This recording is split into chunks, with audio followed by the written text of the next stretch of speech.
Hi masters, అందరికీ కూడా Brahma's meditation channel కి స్వాగతం సుస్వాగతం అండి. ఈ జూమ్ కు విచ్చేసిన ప్రతి ఒక్క ఆత్మస్వరూపులందరికీ కూడా నా యొక్క హృదయపూర్వక ఆత్మ ప్రణామాలు, కృతజ్ఞతలు మాస్టర్స్. ఎంతో చక్కగా అద్భుతంగా సామూహిక ధ్యానం ద్వారా అనంతమైన శక్తిని పొందుతూ అద్భుతంగా ధ్యానం చేశాం మాస్టర్స్. చక్కటి అద్భుతమైన జ్ఞాన మార్గాన్ని, ధ్యాన మార్గాన్ని మనకు అందించిన మనందరి పరమ గురువైన బ్రహ్మర్షి సుభాష్ పత్రి సారికి కూడా అనంత కోటి ఆత్మ ప్రణామాలు తెలుపుకుంటూ వారిని కూడా ఈ జూమ్ సెషన్ లోకి ఇన్వైట్ చేసుకుందాం మాస్టర్స్. అలానే ప్రతిరోజు కూడా ఒక్కొక్క మాస్టర్ ద్వారా అద్భుతమైన జ్ఞానాన్ని తెలుసుకుంటూ ఉన్నాం మాస్టర్స్. ఈ రోజు చక్కటి అద్భుతమైన జ్ఞానాన్ని అందించడానికి మనతో పాటు సుజాత మేడం గారు తెనాలి నుంచి మన జూమ్ సెషన్ లోకి జాయిన్ అయినారు మాస్టర్స్. మేడం ని మనం సదర్వంగా మన జూమ్ సెషన్ లోకి ఇన్వైట్ చేసుకుందాం. మేడం, మీకు బ్రహ్మాస్ మెడిటేషన్ ఛానల్ కి స్వాగతం సుస్వాగతం madam. Thank you so much madam. Thank you over to madam. You madam. Thank you. అందరికీ నమస్కారం అండి. మన అందరి గురువైన జీ గారికి శతకోటి కృతజ్ఞతలు తెలుపుకుంటూ మీ అందరికీ నా అవకాశం ఇచ్చిన బ్రహ్మ మెడిటేషన్ ఛానల్ వారికి శతకోటి కృతజ్ఞతలు తెలుపుతున్నాను మేడం. అలాగే నారాయణ స్వరూపులైన నా గురుదేవులకు శిరస్సు వంచి నమస్కరిస్తున్నాను. నాకు ఈ అవకాశం ఇచ్చినటువంటి అందరికీ కూడా శతకోటి కృతజ్ఞతలు. ఈ రోజు మనం చెప్పుకోబోయే సబ్జెక్టు గురువాణి. గురువులు మనకు అందించినటువంటి వాణి, అంటే వాళ్ళ నోటి ద్వారా వచ్చినటువంటి వాక్కుల్ని మనం విన్నాం. గురువాణి అనేది బ్రహ్మంగారి సబ్జెక్ట్ అయినప్పటికీ మనకి ఒక రకంగా చెప్పాలంటే 500 సంవత్సరాల క్రితం బ్రహ్మంగారు మనకు అందించినా కూడా దీన్ని మనం అప్పట్లో ఏదో మనం వింటాం. గురువాణి గురువు బ్రహ్మంగారి పద్యాలు ఎంతవరకు వినాలో అంతవరకు వినేసి ఊరుకున్నాం. దాంట్లో ఆ పరమార్థం మనకు తెలియదు. కానీ మనకి పత్రిజీ గారు వచ్చిన తర్వాత దానిలోని పరమార్థాన్ని ఒక భగవద్గీతలో కానివ్వండి, దేంట్లోనైనా కూడా మనకి బ్రహ్మశ్రీ పత్రిజీ గారు ఎంతో అద్భుతంగా మనకు అందించడం జరిగింది. ఈ బ్రహ్మశ్రీ పితామహ పత్రిజీ గారు అనేకలు యోగుల గురించి, యోగేశ్వర్ల గురించి, ఎంతో మంది గురించి చెప్పారు. జీసస్ గురించి, సోక్రటిస్ గురించి, శ్రీ శ్రీకృష్ణుడి గురించి, అన్నమయ్య గురించి, ఇలా అందరి గురించి చెప్పడం జరిగింది. ఈ గురువాణి అనేది మాత్రం వీరబ్రహ్మేంద్ర స్వామి గారు మనకు అందించటం జరిగింది. కానీ అంతకుముందు మనకి దీంట్లో సారం ఏంటో తెలియలేదు. గురువు గారు మనకి గురువాణి అనే ఒక చిన్న పుస్తకం ద్వారా మనకి ఇది అందించారు. 2003లో పత్రిజీ గారు బ్రహ్మంగారి మాట వెళ్ళడం జరిగిందంట. 2003లో అక్కడికి వెళ్ళినప్పుడు ఆయన అక్కడ ఉన్నటువంటి ఆ పీఠాధిపతి పత్రిజీ గారికి అక్కడ ఉన్నటువంటి ఈ కాళికాంబ సప్తశతి అనే ఒక గ్రంథాన్ని ఆయనకి ఇవ్వడం జరిగిందంట. జరిగినప్పుడు ఆ కాళికాంబ సప్తశతి అనే గ్రంథంలో ఆయన పద్యాలు ఎంతో రాగయుక్తంగా, ఎంతో ప్రేమగా పాడుకున్నారంట. ఆయన పాడుకున్నది ఆయనకి ఎంతో నచ్చి దానిలో ఒక 40 పద్యాలని, సుమారుగా ఒక 40 పద్యాలని మన ఈ ధ్యాన ప్రపంచానికి అందించాలి అని చెప్పేసి అన్న ఉద్దేశంతో మనకు అందించటం జరిగిందనమాట.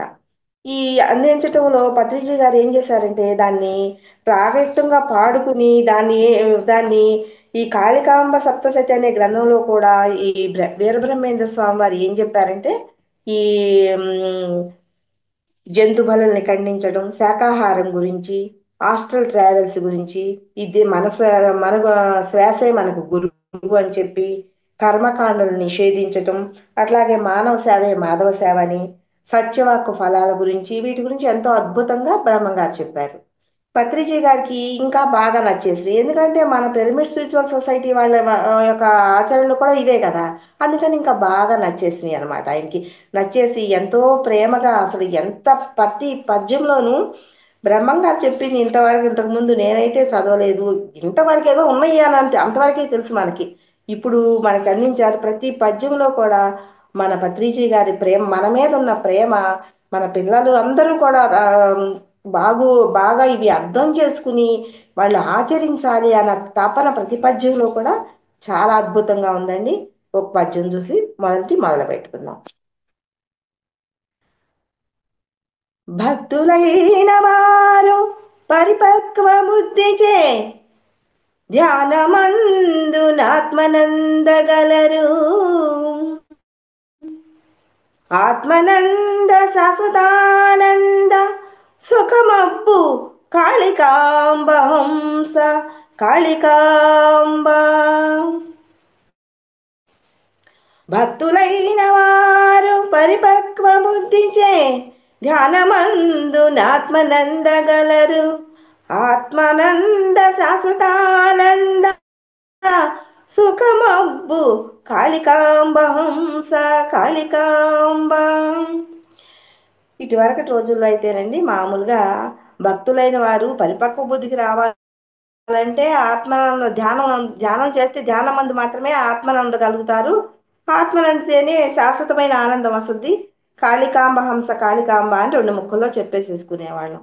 కానీ మన పత్రిజీ గారు ఎంత అద్భుతంగా వివరణ ఇచ్చారంటే, భక్తులు అంటే దేవుడు ఉన్నాడని నమ్మేవాళ్ళు.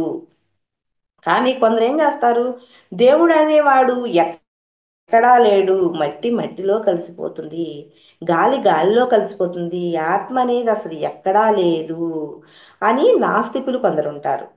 నాస్తికులు ఆత్మ అనేది ఉంది అని గుడ్డిగా అయినా సరే నమ్మేవాళ్ళు. అంటే వీళ్ళు ఏం చేస్తారు, వీళ్ళు భక్తులు ఒకసారి కాకపోతే ఒకసారి, ఇవాళ కాకపోతే రేపు, ఈ జన్మ కాకపోతే నెక్స్ట్ జన్మ అయినా అన్నట్టుగా, ఇవాళ కాకపోతే రేపైనా ఈ భక్తి అనేది ఉంటే అసలు దేవుడు ఉన్నాడు అని చెప్పేసి అనుకుంటారు. దేవుడు లేడు అనుకునే వాళ్ళు నాస్తికులు, వాళ్ళు ఎప్పటికీ మన దగ్గరికి రాలేరు.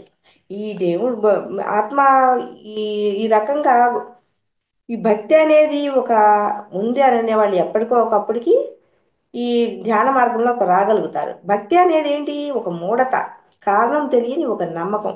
దేవుడు ఉన్నాడు, ఎక్కడో ఉన్నాడు, మనల్ని బాగు చేస్తాడు, మనకి ఆదరణ ఇస్తాడు, మనల్ని చూస్తాడు, లేదా ఆ తులసి మొక్కను మొక్కాలి, లేదా దేవుడి దగ్గరికి వెళ్ళాలి, ఈ చెట్ల చుట్టూ తిరగాలి, ఇట్లా మనం కూడా ఇలా చేసిన వాళ్ళమే కదా.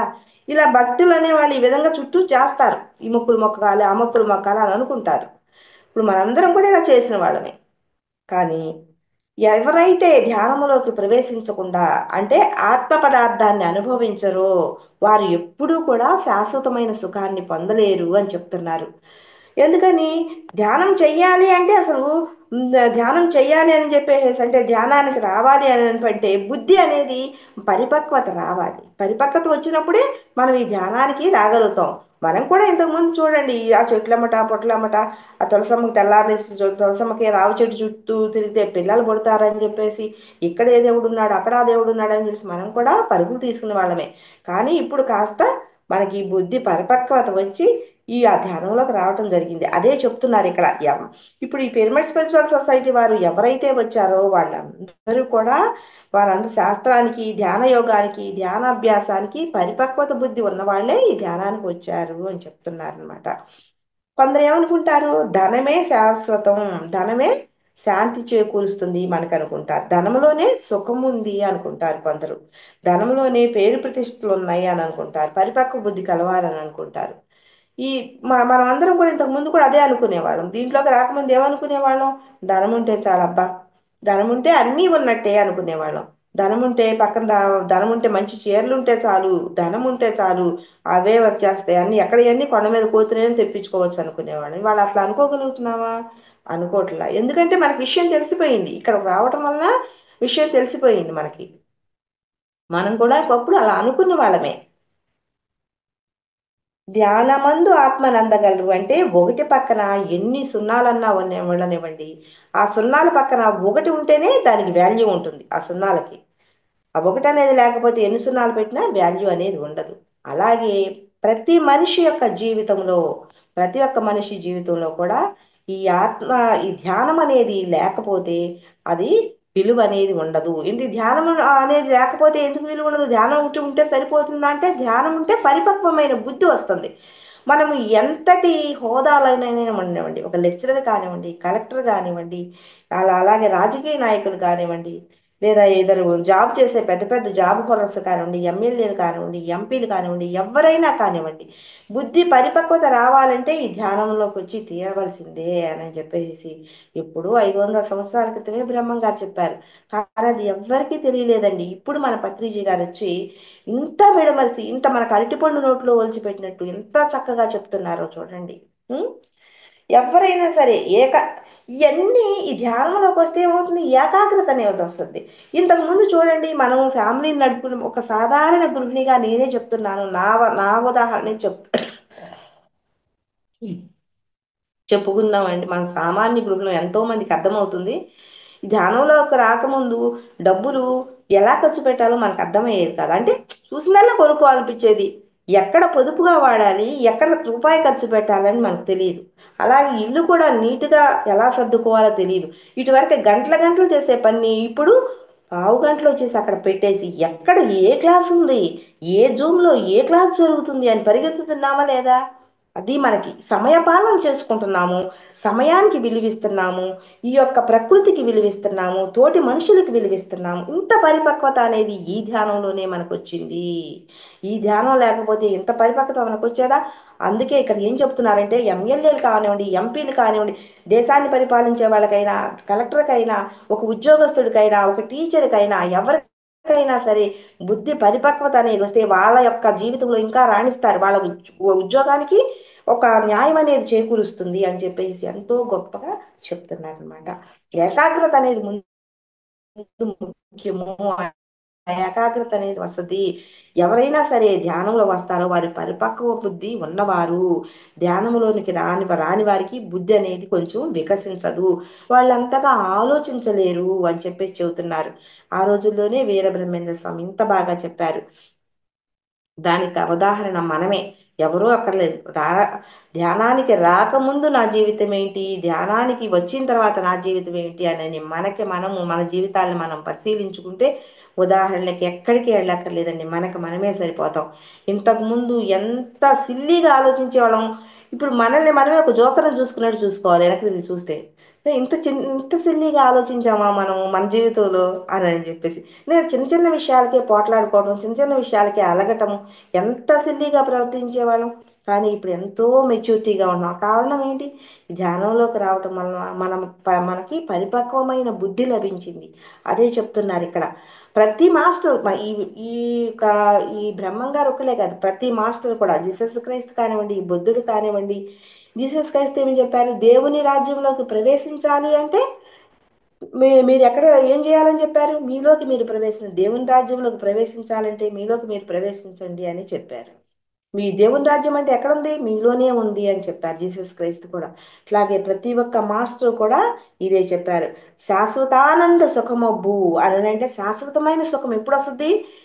మనలోకి మనము ప్రయాణించినప్పుడే శాశ్వతమైన సుఖం వస్తుంది. అంటే టెంపరీ సుఖాలు ఉంటాయండి. మనము కార్లు సంపాదించుకుంటాం, సుఖమే అనుకుంటాం. నడిచి వెళ్ళకోకుండా సరిపోతుంది కదా నేను సుఖమే అనుకుంటాం. నేను సంగీతం పాడగలను, సుఖమే. ఆనందం ఎంతసేపు ఉంటుంది? కొంచెం సేపే ఉంటుంది. ఇప్పుడు కారు నడపగలం, కారు దాని పని అయిపోద్ది, అక్కడ పెట్టేసేస్తాం, వచ్చేస్తాం. ఆ సుఖం అది అనుభవించలేము, ఫీల్ అవ్వలేము.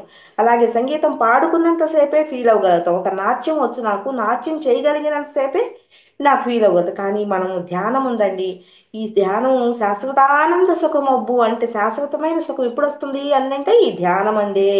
ధ్యానంలో మనం ఎప్పుడైతే వస్తామో అప్పుడు మనకు ఆ శాశ్వతమైన సుఖము, ఎవ్వరు కొల్లగొట్టలేనటువంటి సుఖం అండి. డబ్బులు ఎవరైనా తీసేసుకోవచ్చు, ఏ ఆస్తుపాస్తులు ఎవరైనా తీసుకోవచ్చు, శాశ్వతమైన మనది ఈ జన్మకే కాదండి, నెక్స్ట్ జన్మకు కూడా మనం మోసుకెళ్లే సుఖము, నెక్స్ట్ జన్మకు కూడా మనం మోసుకెళ్లే ఆనందము ఏదయ్యా అంటే ధ్యానం వల్లనే వస్తుంది. కానీ శాశ్వతమైన ఆనందం కావాలంటే కేవలం ధ్యానం మాత్రమే. ధ్యానం ఒకటే శరణ్యం అని మన గురువు గారు చెప్తున్నారు. నేను శరీరం కాదు ఆత్మని అనుకున్నప్పుడు మాత్రమే ఆ శాశ్వతమైన వస్తుంది అని చెప్తున్నారు. అట్లాగే ఎలా ఉందో కూడా చెప్తున్నారు. ఎట్లా? మన శరీరంలోనే అన్ని తీర్థాలు ఉన్నాయంట, మన శరీరంలోనే అన్ని తీర్థాలు ఉన్నాయి, మన దేహంలోనే మనం వెతుక్కోవాలి, శ్వాసానుసంధానం చేయవలను, ఏ నామం ఏ రూపం లేకోకుండా ఎలా ఎలా చెయ్యాలి అని చెప్పేసి కూడా చెప్తున్నారు. చూడండి, ఇంకొక పద్యం ద్వారా చూద్దాం. ఉత్తమోత్తమము ఉచ్ఛ్వాస నిశ్వాస, ఉత్తమోత్తమము ఉచ్ఛ్వాస నిశ్వాస, పంక్తులరసితాను బ్రహ్మమగుట, పంక్తులరసితాను బ్రహ్మమగుట, ముసుగులోన శివుడు పొసగియున్నాడయా, ముసుగులోన శివుడు పొసగియున్నాడయా, కాళికాంబ హంస కాళికాంబ. చూడండి ఎంత అద్భుతంగా చెప్పారు.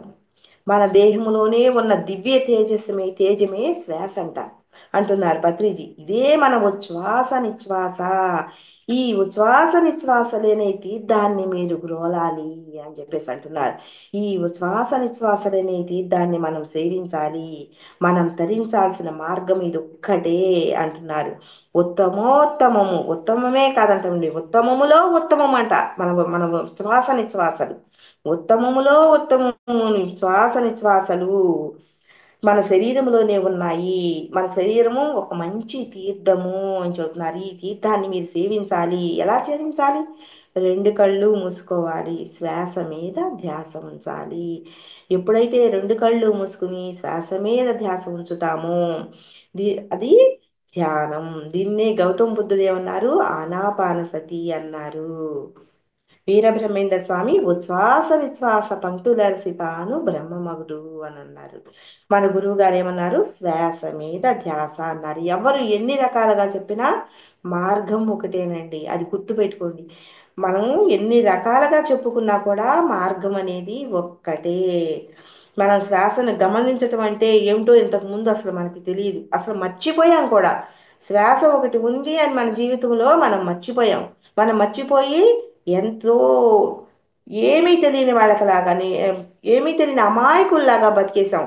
కానీ మన జీవితంలో ఎంతో గొప్ప ఉంది, ఎంతో మనం అనుభవించాల్సి ఉంది. మన భాండాగారం అంత అంత నిధి గనులన్నీ కూడా మన శ్వాసలోనే దాగి ఉన్నాయి.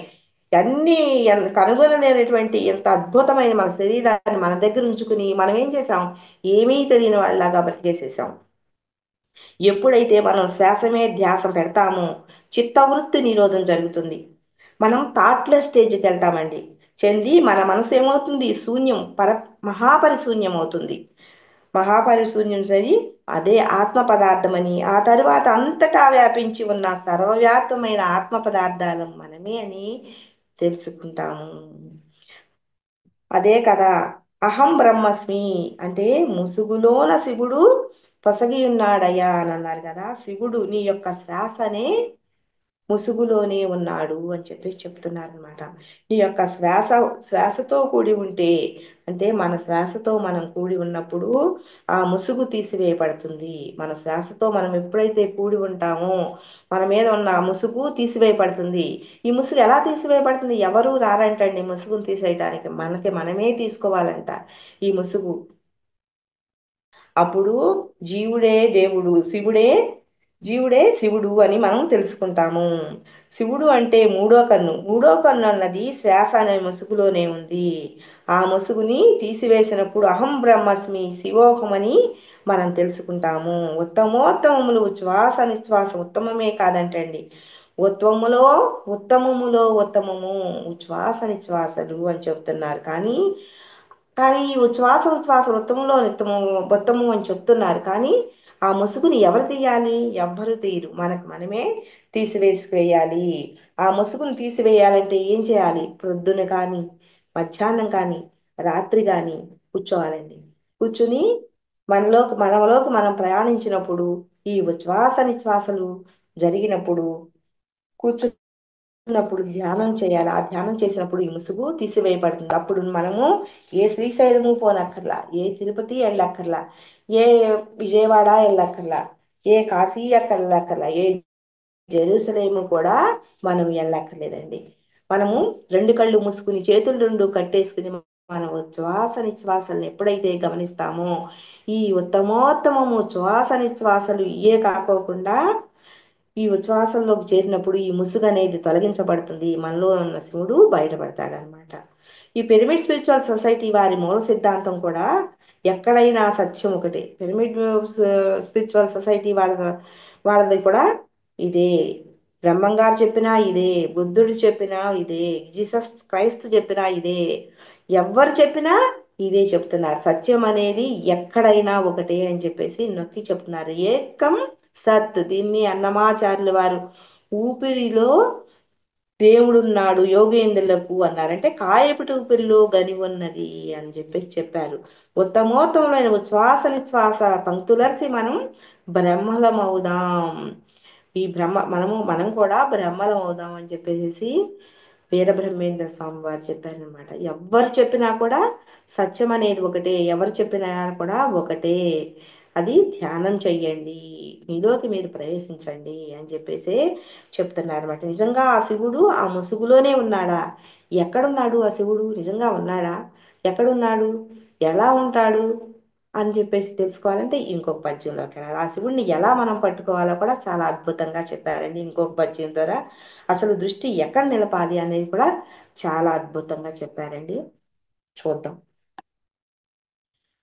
తీర్థయాత్రలందు దేవుడుక్కడే కదా, తీర్థయాత్రలందు దేవుడుక్కడే కదా, మంచి తీర్థము మన పంచనుండే, మంచి తీర్థము మన పంచనుండే, దివ్య తీర్థమిదిగో దేహమందున్నది, దివ్య తీర్థమిదిగో దేహమందున్నది, కాళికాంబ హంస కాళికాంబం. ఇక్కడ చెప్తున్నారు భద్రాచలం వెళ్తే ఒక దేవుడు, మరి తిరుపతి వెళ్తే వెంకటేశ్వర స్వామి, భద్రాచలం వెళ్తే రాముడు ఉన్నాడు, తిరుపతి వెళ్తే వెంకటేశ్వర స్వామి ఉన్నాడు, విజయవాడ వెళ్తే కనకదుర్గ ఉంది, కాశీ వెళ్తే శివుడు ఉన్నాడు. మరి దేవుడు ఇంతమంది దేవుళ్ళు ఎక్కడైనా ఉంటారా? ఉండరు కదా. దేవుడు ఉండేది ఒక్కడే కదా అని అంటున్నారు. మనం కూడా ఇప్పటి వరకు అవే కదా చేసింది. ఈ అమ్మాయికి పెళ్ళి అవ్వాలంటే మేము అక్కడికి వచ్చి వివాహం చేస్తామండి అని చెప్పి వెంకటేశ్వర స్వామికి మొక్కుకునేవాళ్ళం. కాశీ వెళ్ళాలంటే మన ముక్తి కావాలంటే కాశీ వెళ్ళాలనుకునేవాళ్ళం. రాముడి దగ్గరికి వెళ్ళాలంటే ఇంకొక మొక్కేవాళ్ళం.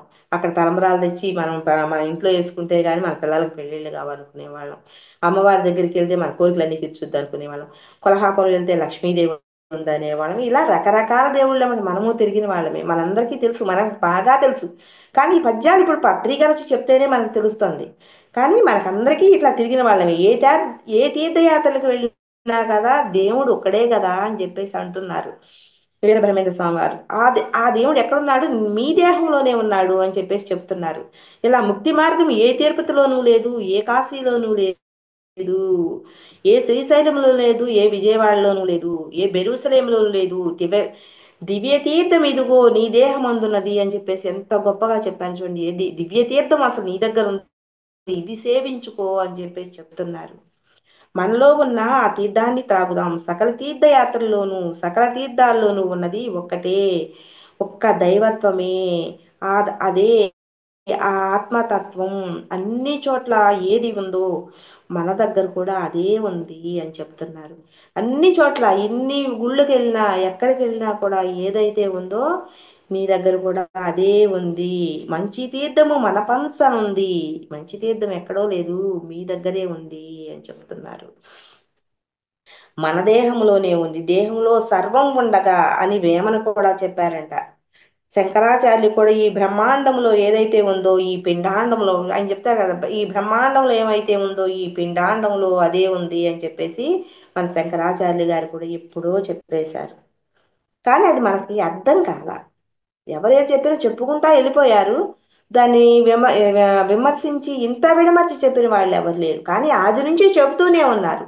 కానీ మన గురువు గారు ఎంతో ఇదిగా వినయంగా మనకి గోరుముద్దలు తినిపించినట్టు తినిపించి వెళ్ళారనమాట ఆయన. మన శరీరంలోనే అన్ని తీర్థాలు ఉన్నాయి కనుక మన దేహంలోనే మనం వెతుక్కోవాలి ఆ మంచి తీర్థాన్ని. ఎలా వెతుక్కోవాలి? రెండు కళ్ళు మూసుకుని, రెండు చేతులు జోడించుకుని, కాళ్ళు రెండు కట్టేసుకుని, మనసుని ఏకాగ్రత చేసుకుని, ఏ నామం లేక, ఏ రూపం లేక, ఏ జపమం లేక, ఏ తంత్రమంత్రాలు లేకుండా ధ్యాస మీద శ్వాస మీద ధ్యాస ఉంచి మనం ఈ ధ్యానం చేసుకుంటే ఆ దివ్య తీర్థం మీలోనే ఉంది అని చెప్పేసి చెప్తున్నారు. అట్లాగే ఈ దివ్య తీర్థం మీలోనే ఉంది. ఆ దివ్య తీర్థాన్ని ఎలా బయటికి తీయాలో కూడా, ఈ దేహాన్ని ఎలా కూర్చోబెట్టాలో కూడా అద్భుతంగా చెప్తున్నారండి.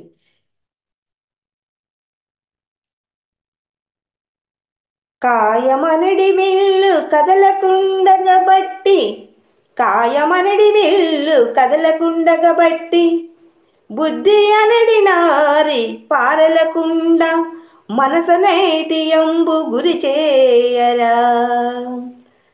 కాయమనడి మిల్లు కదలకుండగబట్టి, బుద్ధి అనడి నారి పారలకుండ, మనసనేటి యంబు మరి గురి చేయరా. కాళికాంబ హంస కాళికాంబ. చూడండి ఏ విధంగా కూర్చోవాలో కూడా చెప్పారు. ఎంత అద్భుతంగా చెప్పారో చూడండి. ధ్యానం ఎలా చేయాలో కూడా చెప్పేశారు అప్పుడే. బుద్ధిని మనసును ఏం చేయాలి అని చక్కగా చెప్పారు వీరబ్రహ్మేంద్ర స్వామి. ఈ కాయం అనే దాన్ని విల్లు, ఒక శరీరాన్ని, మన శరీరాన్ని ఎలా పోల్చారు? విల్లుగా ఆయన పోల్చారు. శరీరాన్ని కదలకుండా పట్టి కూర్చోమన్నారు. దీనినే ఆసన సిద్ధి అని అన్నారు మన గురువు గారు. ఎంత వీలైతే అంత శరీరాన్ని కదల్చకుండా కూర్చోబెట్టండి. ప్రారంభంలో శరీరం నిలకడ రాదు, కానీ సాధన చేయగా చేయగా అదే కుదురుతుంది. తినగ తినగవేము తీయనుండు అన్నట్టు, రాగం పాడగా పాడగా ఎంత సంతోషంగా పడతాం, ముందుకు ఎవరికీ కుదరదు. అలాగే పాడగా పాడగా బాగా పాడతాం. అలాగే కూర్చోటి మొదట్లో ఎవరం కూర్చోలేము. కూర్చోగా కూర్చోగా అదే కుదురుతుంది, బాగా కుదురుతుంది. కాయాన్ని కదలకుండా నిలబెట్టగలుగుతాం. కాయమనడి విల్లు కదలకుండా బట్టి, బుద్ధి అనిడి నారి పారలకుండా, బుద్ధిని ఎటు పారకుండా, ఒక బాణానికి విల్లు ఒక తాడు ఉంటుంది, ఆ తాడుని బుద్ధిగా పోల్చారు వీరబ్రహ్మేంద్ర స్వామి వారు. మన శరీరాన్ని బుద్ధి అనేది నారి మీద సరిగ్గా నిలపాలి. అది కదలకుండా ఉండాలి కదా. మనం ఎందుకు కూర్చుంటున్నాము ధ్యానంలో అనేది మనకు తెలియాలి. మనకు తెలియాలి ఆత్మ పదార్థం అని తెలుసుకోవడానికే మనం కూర్చుంటున్నాము. అందుకే కదా అసలు మన లక్ష్యం ఏంటి, అసలు నేను ఎందుకు ఈ భూమి మీదకి వచ్చాను. మన రకరకాల ఆలోచనలు వస్తూ ఉంటాయి, పోతూ ఉంటాయి. వాటినన్నిటిని కట్ చేసి ధ్యానంలో వచ్చిన మొదట్లో అస్సలు ఎవరికి కుదిరే కాదు. ఇప్పుడు ఎంత బాగా కూర్చుంటున్నాం, అట్లా కూర్చుంటే సరిపోదండి. ధ్యానం చేస్తున్నామంటే సరిపోదు. అసలు మనం ఈ భూమి మీదకి ఎందుకు వచ్చాం, అసలు మన లక్ష్యం ఏంటి. ఈ శరీరానికి ఒక లక్ష్యం ఉంటుందండి, మన సోల్కి ఒక లక్ష్యం ఉంటుంది. విశ్వలక్ష్యం కోసం మనం వచ్చాము ఈ భూమి మీదకి. ఆ విశ్వలక్ష్యం ఏ విధంగా నెరవేర్చాలి మనం, అది తెలుసుకోవడం. కూర్చున్నాం, అసలు రోగాలు పోగొట్టుకున్నాం, ఇంట్లో సమస్యలు పోగొట్టుకున్నాం, చుట్టుపక్కల వాళ్ళందరినీ మార్చగలిగాం. ఇదొక్కటే కాదండి మనం చేయాల్సిన, అసలు మన లక్ష్యం ఏంటి, మనం ఎందుకు వచ్చాము ఈ భూమి మీదకి, మనము ఈ విశ్వంలోకి ఎందుకు వచ్చాము. ఈ ప్రకృతిని అంతా ఊరికే ఊరికే అనుభవించేస్తాం కాదండి.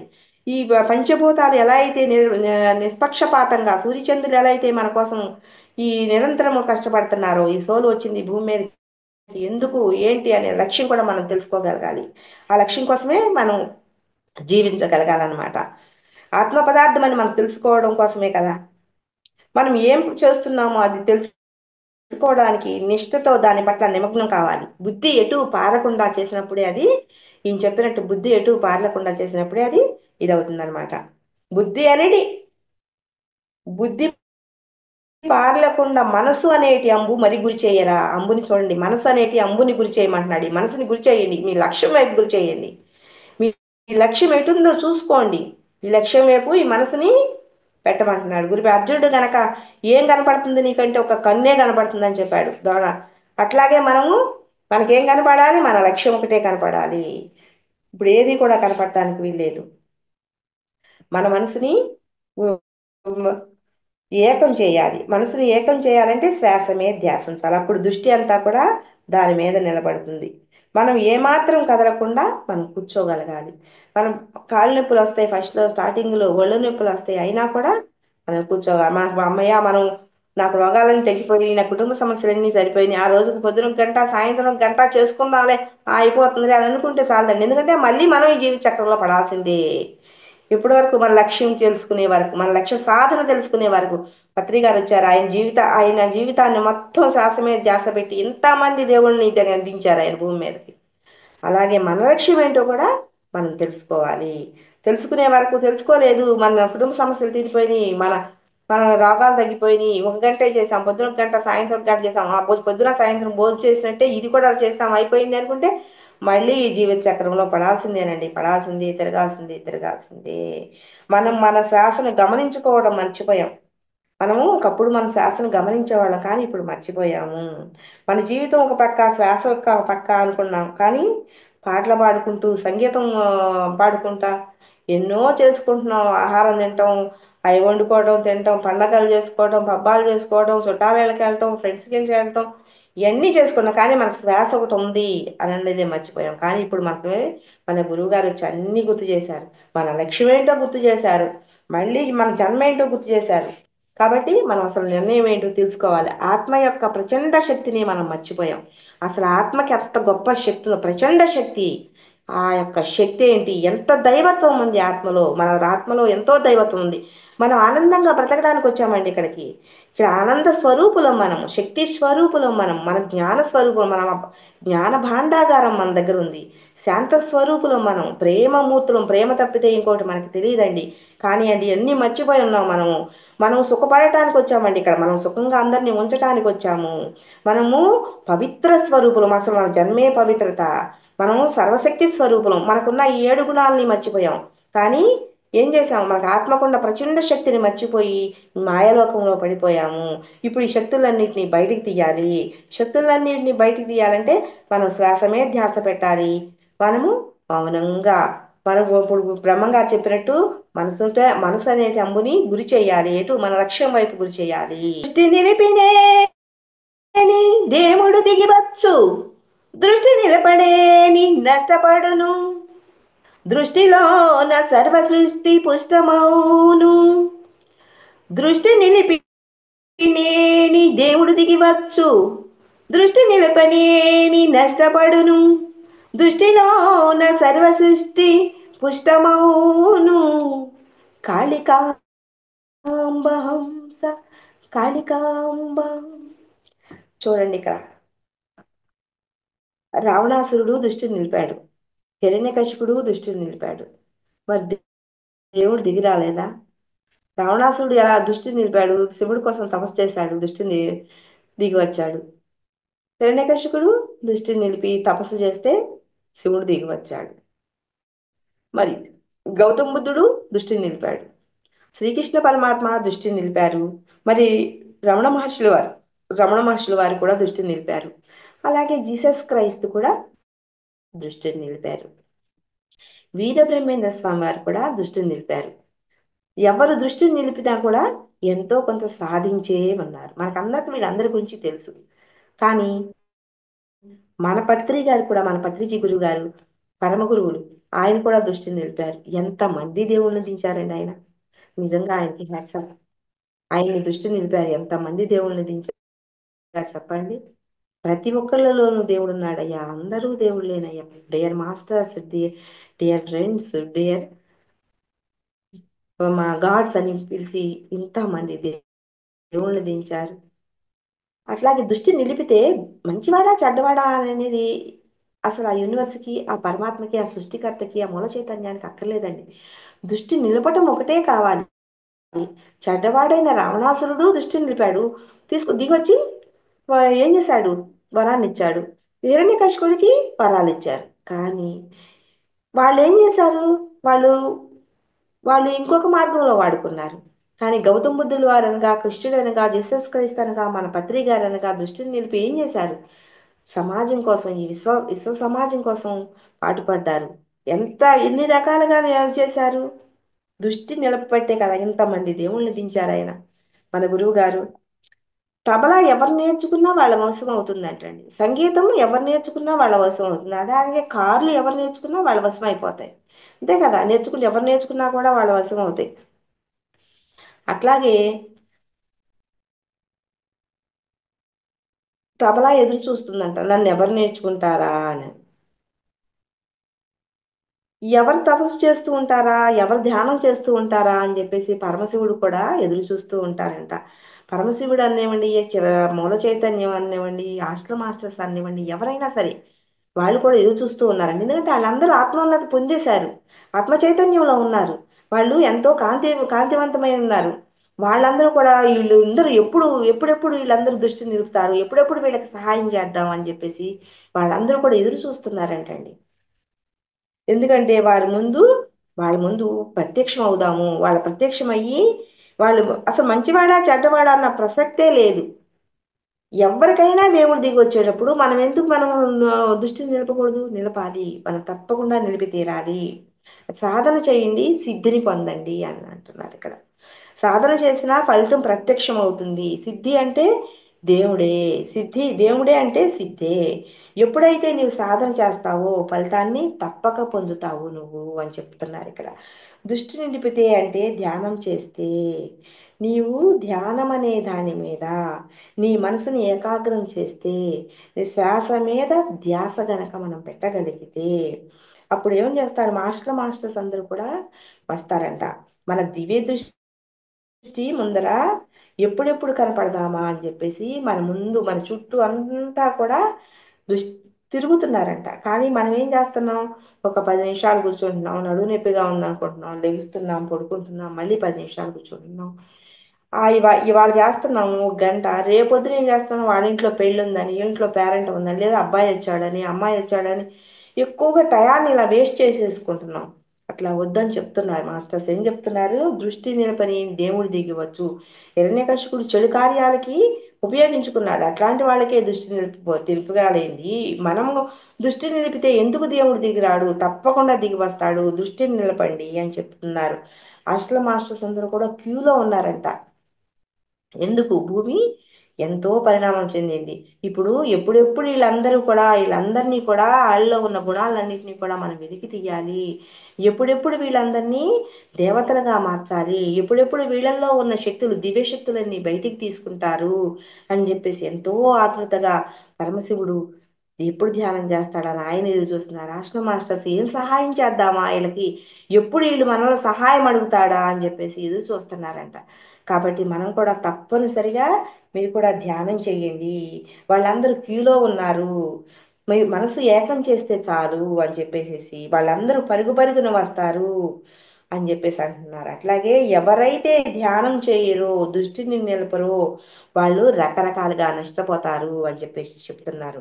ధ్యానం చేయకపోతే ఎంతో నష్టం ఉంటుంది. ఎంత నష్టం ఉంటుందో మనకు తెలిసినంతగా ఎవరికి తెలియదు. ఎందుకంటే ఈ ధ్యానం చేయకముందు ఎన్ని శరీర బాధలు అనుభవించాం, ఎన్ని కుటుంబ సమస్యలు అనుభవించాం, ఎంత మానసిక క్షోభలను అనుభవించాం, చుట్టుపక్కల వాళ్ళతో అనుభవించామా, భార్య భర్తతో, పిల్లలతో, ఇంటి పక్కన వాళ్ళతో, తోడుకోళ్లతో, అత్తమామలతో ఎన్ని రకాలుగా అనుభవించామో మనకు తెలిసినంతగా ఎవరికీ తెలియదండి. ఈ ధ్యానంలోకి వచ్చి రాబట్టే ఎంత లౌక్యంగా బ్రతుకుతున్నాం. నీటి మీద తామరాకు మీద నీటి బుట్టిలా మనం బ్రతుకుతున్నామంటే ఈ ధ్యానమే కదండి మనకి కారణం. ఎన్ని అశాంతులకి, అలజడులకి, మరి నిరుత్సాహాలకి, మరి ఎంత దారుణంగా బ్రతికామో మనకు తెలిసినంతగా ఎవరికి తెలియదు. విసుగు, కోపము, అసలు బుద్ధి అనేది ఏకాగ్రత లేక, ఏది సత్యమో ఏది అసత్యమో తెలుసుకోలేక, ఆ ఆ దేవుడి దగ్గరికి వెళ్దామా, ఆ తాయితులు కట్టించుకుందామా, ఈ మంత్రాలు పెట్టించుకుందామా, ఆ ఉంగరాలు వేసుకుంటే, ఆ రాళ్ళు వేసుకుంటే బాగుంటుందా అని ఎంత అల్లాకల్లోలంగా అలజడులుగా తిరిగేసామో మనము మనకు తెలిసినంతగా ఎవరికీ తెలియదండి. అదే చెప్తున్నారు ఇక్కడ. ధ్యానం చేయకముందు మనం ఎలా ఉన్నామో, ధ్యానం చేసిన తర్వాత మనం ఎలా ఉన్నామో మనం పరీక్షించుకుంటే నిజంగా పత్రి గారు మహానుభావుడండి పాపం. మన స్పిరిచువల్ సొసైటీలోకి వచ్చి ఎంతమందో మూల పడిపోయినటువంటి, ఎందుకు పనికిరాను నేను, ఈ కొడుకులు కూతుళ్ళతో వీళ్ళకి పనులు చేసుకుంటా, చాకరీలు చేసుకుంటా, నేను బ్రతకాల్సిందే అని చీదుకుంటా, ఏడ్చుకుంటా, రోజుకుంటా, ఇదే నా బ్రతుకు, ఇదే నా జీవితం అని అనుకుని బ్రతికిన వాళ్ళందరినీ, నాలాంటి వాళ్ళ ఎందరినో మహానుభావుడు ఉత్తమోత్తమములు చేసేసాడండి. ఎంత ఉత్తమోత్తమం చేసేసాడో నిజంగా. ఎంత మందిలో మట్టిలో పడిన మాణిక్యాలని మేలి రుద్ది నగిశీలు పెట్టి నిలబెట్టాడండి. దృష్టి నిలిపితే, మనసు ఏకాగ్రత చేస్తే, శ్వాస మీద ధ్యాస పెడితే ఎన్నో లాభాలు ఉన్నాయి. ఈ లాభాలన్నీ కూడా మనకి తెలుసు. ధ్యానం చేయకపోతే అక్కడ అన్ని నష్టాలు ఉన్నాయి. దృష్టిలోన సర్వ సృష్టి, సకల సృష్టి, చరాచర సృష్టి, ప్రాణకోశి సృష్టి సర్వం అంటే అంతా బలోపేతం అవుతుంది. ఇది ఎలా అవుతుందండి? దృష్టి పెడితే సర్వ సృష్టి ఎలా బలోపేతం అవుతుంది? సర్వ సృష్టికి ఏంటి, ప్రకృతికి ఏంటి, ఎందుకు అవుతుందండి అని అనుకుంటామేమో. మనం బాగున్నాం అనుకోండి, మన ఆలోచన బాగుందనుకోండి, మన ఇంట్లో పిల్లలు బాగుంటారు, వాళ్ళకి మంచి వంట చేసి పెడతాం, వాళ్ళు కూడా మంచిగా తయారవుతారు, మన చుట్టూ పక్కల ఉన్నటువంటి ప్రకృతి బాగుంటుంది. అవునా కాదా? మనం చూసి మన దృష్టిలోనే ఉంది కానీ సృష్టిలో ఏ లోపం లేదండి. మన దృష్టి బాగుపడిపోయింది, అలాంటప్పుడు సృష్టి బాగుపడదా? ఎంతో అద్భుతంగా బాగుపడద్ది. మనం కొంత తెల్లారి లేస్తే ఏం కోరుకుంటున్నాం? మన ఇంట్లో బాగుండాలనుకుంటున్నాం, మన చుట్టూ ఉన్న సృష్టి బాగుండాలనుకుంటున్నాం, పక్కన వాళ్ళు బాగుండాలనుకుంటున్నాం, మన ఊరు వాళ్ళు బాగుండాలనుకుంటున్నాం, మన రోడ్లో ఉన్న వాళ్ళు బాగుండాలనుకుంటున్నాం, మన దేశంలో ఉన్న వాళ్ళు బాగాలనుకుంటున్నాం, సృష్టి మొత్తం బాగుండాలనుకుంటున్నాం. ఎందుకు కాదండి? మరి బలోపేతం ఎందుకు కాదు? మనం ఇచ్చే థాటు, మనం ఇచ్చే ఆలోచన, మనం ఇచ్చే మాట, మనం ఇచ్చే చూపు, ప్రతి ఒక్కటి కూడా బలోపేతమేనండి. కనుక ప్రతి ఒక్కళ్ళు ధ్యానం చేయవలను. మనం ఆరోగ్యంగా ఉండటమే కాదు, ఆనందంగా ఉంటాము. మనకే కాదు, మన పక్క ఊరి వారికి, మన జిల్లాకి, మన రాష్ట్రం, మన దేశం, ఇలా విశ్వమే బాగుపడిపోద్దండి. మనం దేశం కోసం ఏదో చెయ్యాలి, నేను చేయలేకపోతున్నా, అయ్యో ఆవిడ ఖాళీ ఉంది నేను వెళ్ళలేకపోతున్నా, నేను ఆవిడ ఖాళీగా ఉందా, మా పనులన్నీ అయిపోయి పిల్లలు పెళ్లి చేసి తిరుగుతుంది అని అనుకోకూడదండి. మనం ఎప్పుడు కూడా, నాకు పిల్లలు ఉన్నారు, నేను పిల్లల్ని పెళ్లిళ్ళు చేయాలి, ఆమె తిరుగుతుంది, ఆమె చేస్తుంది ఇట్లాంటి పత్రిక చెప్పారు కాబట్టి ఇప్పుడు ఎన్ని చేస్తుంది, ఎన్ని మాటలైనా మాట్లాడదు, ఎన్ని ఊళ్ళైనా తిరిగి వస్తుంది, ఎన్ని చోట్లకైనా ధ్యానానికి వెళ్ళద్దు అనుకోకూడదండి మనం. ఎందుకంటే మనం ఇంట్లో ఉండే ధ్యానం విశ్వసేవ చేయొచ్చు. ఎలా చేయొచ్చు విశ్వసేవ? మనస, వాచ, కర్మణ, ప్రతి ఒక్కటి మనం వెళ్ళిపోద్దండి. నాలుగు మాటలు, నేను ప్రేమ చైతన్యాన్ని, ప్రేమ అని ఒక రాయి మనం నీళ్లలో పడేస్తే తరంగాలు ఎలా ఎలా ఎలా వెళ్తాయి మనకందరికీ తెలుసు. అదే విధంగా మనం ఆ ప్రతి ఆలోచనని, మంచి ఆలోచన, ప్రతి ఆలోచనని కూడా విశ్వంలో వేయండి. ఈ విశ్వంలోకి వెళ్ళి ప్రతి ఆలోచన కూడా బలంగా తయారవుతుంది. 10 మంది చేత ఇలా బలంగా ఆలోచనలు వేయించండి, ప్రేమ ప్రేమ ప్రేమ అనేది. ఎంత ప్రేమతత్వంగా అయిపోతారో మీరే చూడండి. ఒక నీళ్ళకే, నీళ్లు మన ముందు పెట్టుకుని ఆ నీళ్ళకే ప్రేమ శక్తిని ఇచ్చినప్పుడు మన ఆలోచన తరంగాలు ఈ విశ్వంలో వదలండి, ప్రేమతత్వాన్ని వదలండి, ఎంత ప్రేమగా అయిపోతామండి. అదే మనం చేసే ప్రజాసేవ. అంతకన్నా మించి ఏం చేయక్కర్లేదండి. నా ఖాళీ లేదు అనుకోవద్దు ఎవరు కూడా. నేను కూడా ప్రతి ఒక్కళ్ళం చేయగలం. మనవంతు కర్తవ్యం మనం ఏం చేయగలం? నేను ఆలోచన ద్వారా ఏం చేయగలను? నా చూపు ద్వారా ఎక్కడైనా పోట్లాడుకుంటున్నారు, వీళ్ళకి మంచి వైబ్రేషన్స్ పంపండి, ప్రేమ చైతన్యం పంపండి, అక్కడ ప్రేమ యొక్క కాంతిని పంపండి. ఆ యొక్క మీ ప్రేమ చైతన్యాన్ని పంపండి ఆ జీవుల దగ్గర చెప్పండి. జీవులకు చెప్పండి, మీరు మానసికంగా మాట్లాడండి జీవులతో, వాళ్ళందరినీ క్షమించు, నెక్స్ట్ జన్మలో మంచి జన్మని తీసుకో, ఉత్తమోత్తమైన జన్మ తీసుకో అని చెప్పేసి చెప్పండి. మీకు మానసికంగా చెప్పండి, మానసికంగా మాట్లాడండి. ఇవేనండి, ఇంతకన్నా మంచి ఏం చేయాలండి? మనం నడుస్తూ వెళ్తుంటే ఎంతో మంది పోట్లాడుకుంటూ ఉంటారు, ఎంతో మంది మనం మాట్లాడకుండా విరోధులైనా సరే, అవతల వాళ్ళ విరోధులైనా సరే, వాళ్ళకి మంచి వైబ్రేషన్స్ పంపండి, వాళ్ళ కుటుంబంలో అందరూ బాగుండాలి అన్న ప్రేమ చైతన్యాన్ని పంపండి, కాంతిని పంపండి. ఇదే మనం చేయాల్సిన సేవ అండి. అంత మించిన సేవ ఇంకేమీ అక్కర్లా.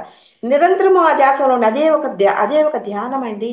అదే ఒక నిరంతరము మనం కూర్చున్నా, నుంచున్నా, లేచినా ప్రేమని ఆహ్వానించండి, చుట్టుపక్కల వాళ్ళు మంచి కోరుకోండి, అదే ఒక ధ్యానం. అంతకు మించిన ధ్యానం ఏముంటుందండి?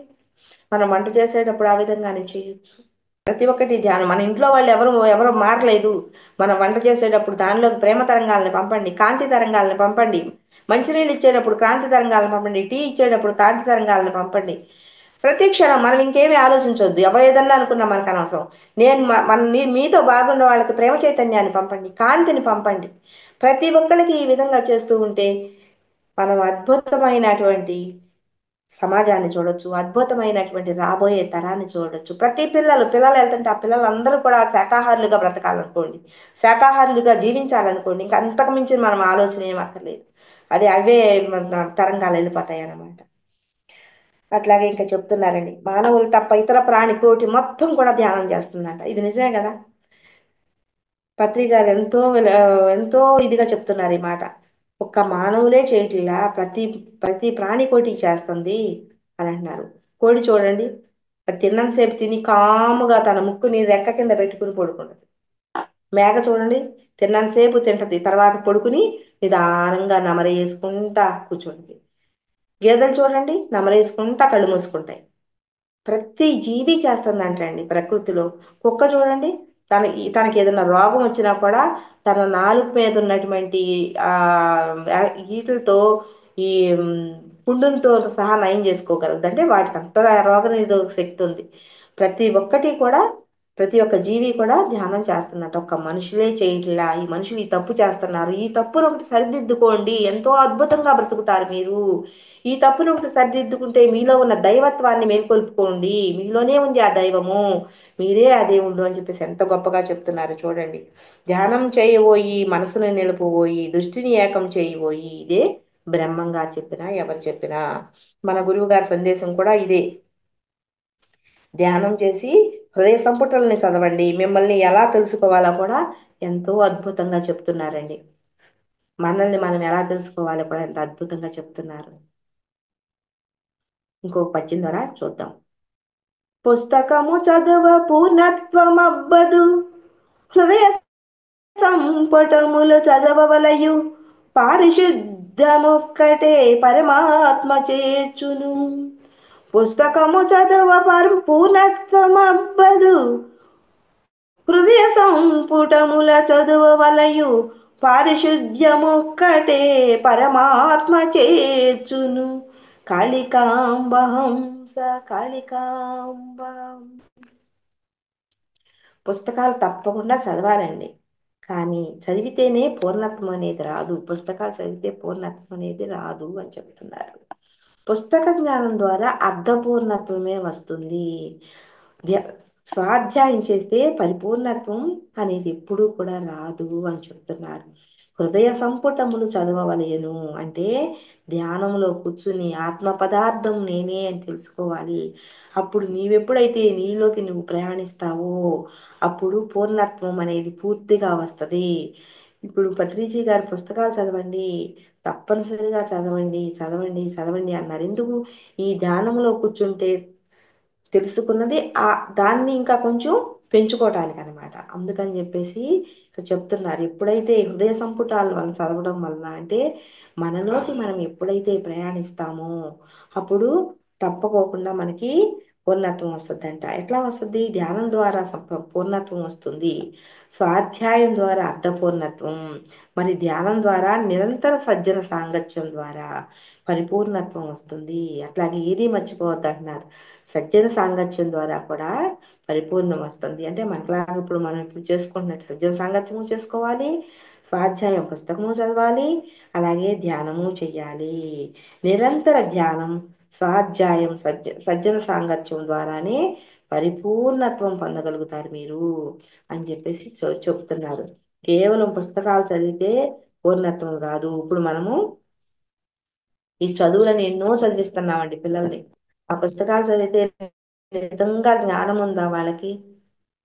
చెప్పండి. నిజమైన జ్ఞానం రావాలంటే తప్పనిసరిగా ప్రతి ఒక్కరూ ధ్యానం చేసి తీరాలండి. అసలు రాబోయే తరాల్లో తప్పనిసరిగా ఈ యొక్క ఆధ్యాత్మిక శాస్త్రాన్ని ఒక క్లాసులో పెట్టి తీరాలి. ఫస్ట్ క్లాస్ నుంచి కూడా తప్పనిసరిగా పెట్టి తీరాల్సిందే. ఇది మనకి ఎప్పటికీ ఇది నెరవేరుతుందో కానీ తప్పకుండా నెరవేరుతుందండి. ఇది మన సంకల్పం. అందరూ కూడా సంకల్పం పెట్టుకోండి, ప్రతి ఒక్కళ్ళు పెట్టుకోండి. ఎందుకంటే రాబోయే భావి తరాలు వాళ్ళు మనకులాగా ఇబ్బందులు పడకూడదు. వాళ్ళు చిన్న వయసు నుంచే అత్తతో మామతో పక్కనతో ఇటు పక్కలతో అటు పక్కల వాళ్ళు నిజంగా పెన్సిళ్ళు పోగొట్టుకుని పిల్లలు పోట్లాడుకునే వాళ్ళు ఎంతమంది ఉండాలండి. మానసికంగా చిన్నపిల్లలు ఎంతో మంది ఇబ్బందులు పడుతున్నారు. ఇవన్నీ లేకుండా ఉండాలంటే అందరూ కూడా ప్రతి ఒక్కళ్ళు కూడా మీరు సంకల్పం చేయండి. మన యొక్క ఆధ్యాత్మిక శాస్త్రం అనేది ఫస్ట్ క్లాస్ నుంచి కూడా రావాలి. మెడిటేషన్ చేయించండి, మెడిటేషన్ చేయించండి అంటున్నారు. మెడిటేషనే చేపిస్తారు. ఎట్లా? ఈ ఆధ్యాత్మిక శాస్త్రం అనేది ఫస్ట్ క్లాస్ నుంచి కనీసం 2 పేజీలైనా, 2 పేజీల శాస్త్రం అయినా కానీ ఎలా ఉన్నాయి మనలో గుణాలు ఇవి, ఇవి మనలో గుణాలు ఇవి, ఈ గుణం ఉన్న వాళ్ళం మనము అని నిరంతరము పిల్లలకి అరే నాయనా మనము ఇక్కడ ఆనందంగా ఉంటాకు వచ్చామయ్యా, చాలా జ్ఞానం ఉంది మనలో, మనము శాంతితో వచ్చామయ్యా, మన శాంతి అనేది మన గొంతులోనే ఉంది, మనము అరుస్తానికి రాలా, మనం పోట్లాడుకుంటానికి రాలా, మనం ప్రేమ స్వరూపుడు, అసలు ప్రేమ తప్పితే మనకు ఇంకోటి తెలియదు అయ్యా అని చిన్నపిల్లలు అప్పటి నుంచి నేర్పుతూ ఉన్నాం అనుకోండి, వాళ్ళు ఇట్టే దైవ స్వరూపులు అయిపోతారు. రాబోయే తరము ఈజీగా రామరాజ్యం వచ్చేస్తుంది, సత్యయుగం అనే స్థాపన అనేది జరిగిపోతుంది. కాబట్టి తప్పనిసరిగా ఇది ప్రతి ఒక్కళ్ళు కూడా మీరు గుర్తున్న వాళ్ళు ఎవరైనా సరే కూడా నా మనవి ఏంటంటే ప్రతి ఒక్కళ్ళు కూడా భారత రాజ్యాంగంలో మన ఒక ఫస్ట్ క్లాస్ నుంచి కూడా ఎడ్యుకేషన్లో ఈ ధ్యానం అనే ఒక అధ్యాయం మొదలు పెట్టాలని ప్రతి ఒక్కళ్ళు కూడా సంకల్పం పెట్టుకోండి. అట్లాగే కేవలం పుస్తకాలు చదివితే రాదు. పారిశుద్ధ్యం ఒకటే పరమాత్మను చేర్చును. ఈ యొక్క ఆత్మ పదార్థం అన్నది ఎన్నెన్నో జన్మల నుంచి సంచితంగా చెడు కర్మలు మంచి కర్మలు అని అన్నవి ఎన్నో కూడగట్టుకుని తెచ్చుకున్నాం మనము. ఈ చెడు కర్మలు అనేవి అనేది ఆత్మ అనేది నిప్పు మీద నివురుగప్పినట్టు మన ఆత్మ మీద నీ నిప్పు మీద నివురు కప్పితే ఎట్లా ఉంటుందో అట్లా మన ఆత్మ మీద ఇవన్నీ ఉన్నాయి. సంచిత కర్మలు ప్రారంధ కర్మలు తెచ్చుకున్నాం కదండి. ఆ ప్రారంధ కర్మలు సంచిత కర్మలు మన ఆత్మకు ఉన్నాయి. ఈ ఆత్మకు ఉన్నాయి అవన్నీ కప్పబడిపోయి ఉన్నాయి నువ్వు గప్పిలాగా. దాని పేరే పారిశుద్ధ్యం. అంటే నేను శరీరం కాదు. ఇప్పుడు నేను ఎమ్మెల్యేని, నేను రాజుని, నేను జమీందార్ని అనుకుంటే దానికి ఏమన్నా ఉపయోగం ఉంటుందండి? దానికి ఏమన్నా దానికి ఏమి ఎన్ని రోజులు నేను ఇంత గొప్పదాన్ని, నాకు ఇన్ని డబ్బులు ఉన్నాయి, నాకు ఇన్ని నగలు ఉన్నాయి, ఇన్ని చీరలు ఉన్నాయి, నేను ఈ ఊళ్ళోనే గొప్ప రాణిని అనుకుని బతుకుతా. ఎన్నాళ్ళు బతికినా బతుకుతా, మళ్ళీ జీవిత చక్రంలో పడాల్సిందే. నేను రాజుని అని బతుకునేవాడు బతకాల్సిందే. ఎవరైనా నేను రాజుని అనుకున్నా బ్రతకాల్సిందే, జమీందార్ని అనుకున్నా బతకాల్సిందే. నేనా సరే ఈ ఆత్మజ్ఞానం తెలుసుకోండి, ఎవరికైనా కూడా విముక్తి లేదు. నేను బలవంతుణ్ణి అనుకున్నా లేదు, నేను బలహీనుణ్ణి అనుకున్నా లేదు. ఎవరితో కూడా పోల్చుకున్న మనలో నుండి ఈ అపరిశుద్ధాన్ని పారిపోవాలి. అప్పుడే మనం పరిశుద్ధులం అవుతాం. మనలో ఉన్న ఈ అపరిశుద్ధము అంటే ఈ యొక్క తేడాలు ఎప్పుడైతే పోతాయో, ఎప్పుడైతే మనం ఆత్మ పదార్థాలు మనం తెలుసుకుంటామో, మనలోనే దైవత్వం ఉందని తెలుసుకుంటామో, అప్పుడు మాత్రమే మనం పరిశుద్ధులం అవుతాము. ఎలా? ఒక జీసస్ క్రైస్తులా, ఒక గౌతమ బుద్ధునిలా, ఒక పత్రిజీ గారిలా, ఒక వీరబ్రహ్మేంద్ర స్వామిలా మనం కూడా పరిశుద్ధులం అవుతాం అన్నమాట. అప్పుడే పరమాత్మ స్థితికి చేర్చబడతాం మనం కూడా అని చెప్పేసి చెప్తున్నారు.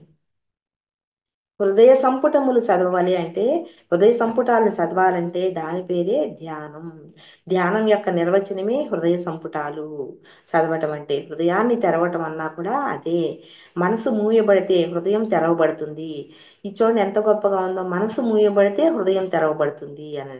మనసులో ఎన్నెన్నో రకాలుగా ఆలోచిస్తాం కదా, ఈ ఆలోచనలనే లేకపోతే మన హృదయంలో ఉన్నటువంటి ప్రేమ చైతన్యం, అన్కండిషన్ లవ్ అనేది మనకి ప్రేమ పడుతుంది. నా భర్త, నా పిల్లలు, నా కుటుంబం, నా రూపాయి, అది బాధ్యత అండి. ఈ శరీరాన్ని ధరించాం కాబట్టి అది బాధ్యత. బాధ్యత కోసమే అదంతా నాటకం ఆడాలి. అదంతా మనకి ఇచ్చిన పాత్ర. మన పాత్రని మనము ఇప్పుడు చిరంజీవి బాగా నటించాడు, పవన్ కళ్యాణ్ బాగా నటించాడు అని కాదండి, మన పాత్రని మనం ఎంత బాగా నటించగలిగాము. మన క్రియేటర్ మనకు ఒక పాత్ర ఇచ్చి పంపాడు. ఆ పాత్రని మనం ఎంత బాగా నటించగలిగాం. ఆ తర్వాత మనం అన్కండిషన్ లవ్ లో మనం ఎదుటి వాళ్ళని కూడా ఎంత ప్రేమించగలిగాము, ఈ ప్రకృతిని ఎంత ప్రేమించగలిగాము, ఇతర జీవుల్ని ఎంత ప్రేమించగలిగాం. ఇదే కదండి మనకు కావాల్సింది. ఇది ముందు మనం నేర్చుకోగలగాలన్నమాట. హృదయం అంటే అదే. ఆత్మనే హృదయం అంటారు. హృదయం అంటే ఆధ్యాత్మిక పరిభాషలో ఆత్మ అని అర్థం.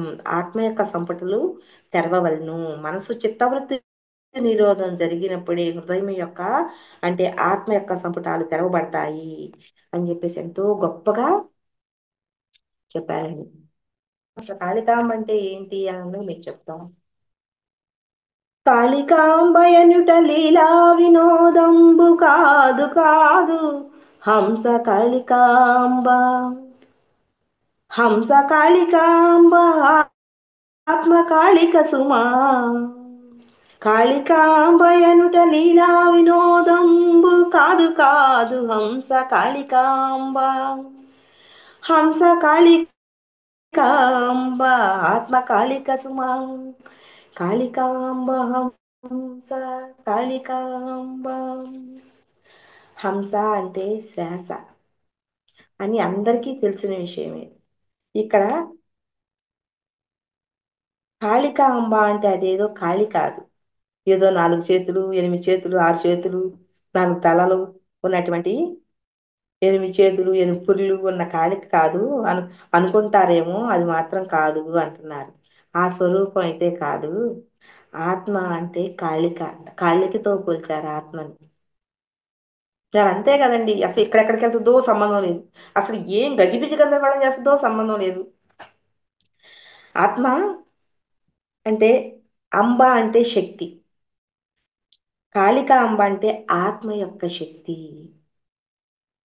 కాళికాంబ అంటే ఆత్మ యొక్క శక్తి. హంస కాళికాంబ అంటే ఆత్మ యొక్క శక్తియే. శ్వాస అంటే ఆత్మ యొక్క శక్తి. వీరబ్రహ్మణ్యేశ్వర వారు ఎంత చక్కగా చెప్పారో చూడండి. మన మనం ఏ ఏ ఆత్మ యొక్క శక్తి అంట, ఆధ్యాత్మిక సారాన్ని సృష్టి అంతా కూడా వ్యాపించి ఉన్నది కూడా మూల చైతన్య పదార్థం. ఆ ప్రచండ శక్తి మన ఈ మూల చైతన్యం. దాని యొక్క ప్రతీక, దాని యొక్క ప్రతిబింబమే మన శ్వాస ఉచ్ఛ్వాసలు. మనకంటూ ఒక అడ్రస్ ఎలాగో అలానే శ్వాస, ఆత్మ యొక్క ఉనికి శ్వాస. మన శరీరం గురించి చెప్పాలి, తీగలాగితే డొంకంతా కదిలినట్లు శ్వాస డొంక అనేది ఆత్మశక్తి. శ్వాస మీద ధ్యాస ఉంచితే ప్రచండ ఆత్మశక్తి అంతా మనలోకే వస్తుంది. మనం ఎప్పుడైతే ఈ శ్వాస మీద ధ్యాస ఉంచామో ఈ ప్రచండ శక్తి, ఈ ఆత్మకున్నటువంటి శక్తి అంతా కూడా మనలోకి వస్తుంది అని చెప్తున్నారు. అప్పుడు కాళికాంబ అనేది ప్రత్యక్షం అవుద్ది, అంటే ఆత్మ యొక్క శక్తి ప్రత్యక్షం అవుద్ది అని చెబుతున్నారు. మన జీవితంలో మనం పం పంటలు పండించుకుంటాము, మన జీవితాన్ని 3 పువ్వులు 6 కాయలుగా చేసుకుంటాము. అంతే కదా. ఇక మనం ఆత్మ పదార్థాలు మనం తెలిసినప్పుడు చేసుకుంటాం. ఆత్మశక్తి, ఆత్మ ప్రచండమైన శక్తి మన జీవితంలో ధారాపాతంగా వర్షించవాలి అంటే అనుక్షణం మనం శ్వాసనే గమనించాలి. మన జీవితం ఒక పక్క, ఈ శ్వాస ఒక పక్క అయిపోయింది. కానీ ఇప్పుడు మనం ఏం చేయాలి? మనం ఈ ఆత్మ యొక్క ప్రచండ శక్తిని మనం తెలుసుకోవాలి అంటే తప్పనిసరిగా మనము మన శక్తిని మనం తెలుసుకోవాలి అని చెప్పేసి చెప్తున్నారు.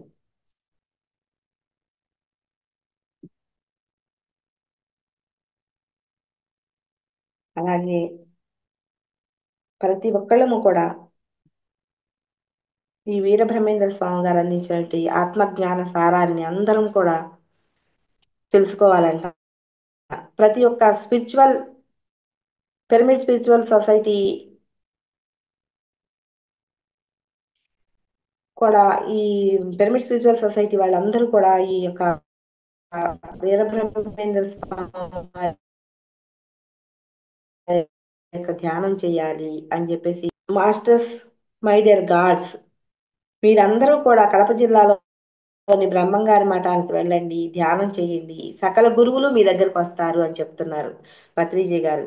అట్లాగే కాదు, పిరమిడ్ ధ్యాన కేంద్రాలే వీరబ్రహ్మేంద్ర స్వామి వారి యొక్క మఠాలు, పిరమిడ్ స్పిరిచువల్ సొసైటీలే వీరబ్రహ్మేంద్ర స్వామి వారి యొక్క మఠాలు అని చెప్పేసి ఎంతో అద్భుతంగా చెప్తున్నారు.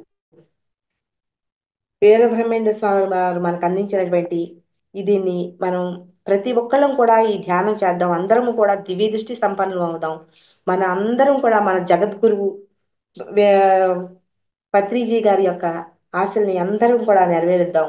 వీరబ్రహ్మేంద్ర స్వామి వారు చెప్పినా, వేమన చెప్పినా, శ్రీకృష్ణుడు చెప్పినా, జీసస్ క్రైస్తు చెప్పినా, ఎవరు చెప్పినా, మన గురువు గారు చెప్పినా కూడా మీరు ధ్యానం చేయండి, జగద్గురువులు కండి, మిమ్మల్ని మీరు ఉద్ధరించుకోండి అని చెప్పారు. ప్రతి ఒక్కడు కూడా చాలకుల నుండి శాసనుడు వరకు అవ్వండి. చాలకుడు చాలకుడు అంటే చలనం లేని వాడు దగ్గర నుంచి శాసకుడుగా తయారు కండి అని చెప్పారు. అవునా? ప్రతి ఒక్కళ్ళు కూడా అదే చెప్పారు. మనందరికీ ఈ అవకాశం ఇచ్చినటువంటి నాకు, మీ యొక్క ఛానల్కి శతకోటి కృతజ్ఞతలు. నాకు ఈ అవకాశం ఇచ్చినటువంటి మీ అందరికీ శతకోటి కృతజ్ఞతలు. అలాగే మనం బ్రహ్మర్షి పితామహ పత్రిజీ గారికి, స్వర్ణమ్మకు అందరికీ కూడా శతకోటి కృతజ్ఞతలు తెలుపుకుంటున్నాం. ధ్యానం చెప్పిస్తారా మేడం? 2 నిమిషాలు చేపిద్దామని. Okay okay madam. Masters, my dear gods, my dear friends, అన్న పత్రిజీ గారి యొక్క ఆశయాల్ని అందరూ కూడా ఆచరించాలని, ప్రతి ఒక్కళ్ళకి కూడా ఈ యొక్క ధ్యానం అందాలని, పిరమిడ్ జగత్తు ధ్యాన జగత్తు, అట్లాగే శాకాహార జగత్తు కావాలని, సూర్యచంద్రులు నక్షత్రాలు పంచభూతాలు అష్టదిక్పాలకులు కూడా మంగళకరమగాక, మంగళకరమగాక, మంగళకరమగాక. సర్వం ధ్యానమయం జగత్. సర్వం జ్ఞానమయం జగత్.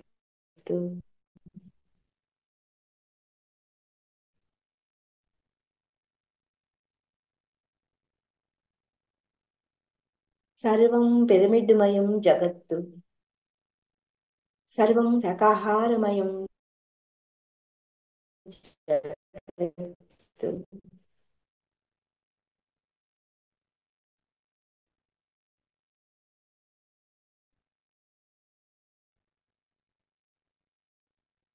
సర్వం శాంతిమయం జగత్తు. సర్వం కాంతిమయం జగత్తు. సర్వజీవో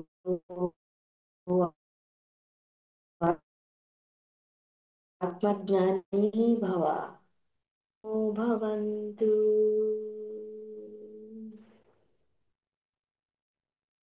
లోకా సమస్తా సుఖినో భవంతు. అసతో మా సద్గమయ, తమసో మా జ్యోతిర్గమయ, మృత్యోర్మా అమృతంగమయ.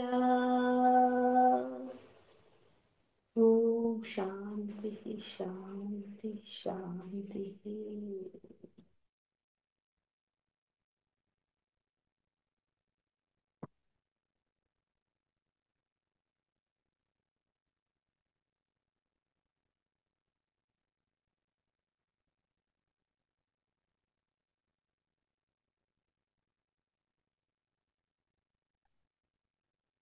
జగద్గురు పత్రిజీ గారి కృతజ్ఞతలు.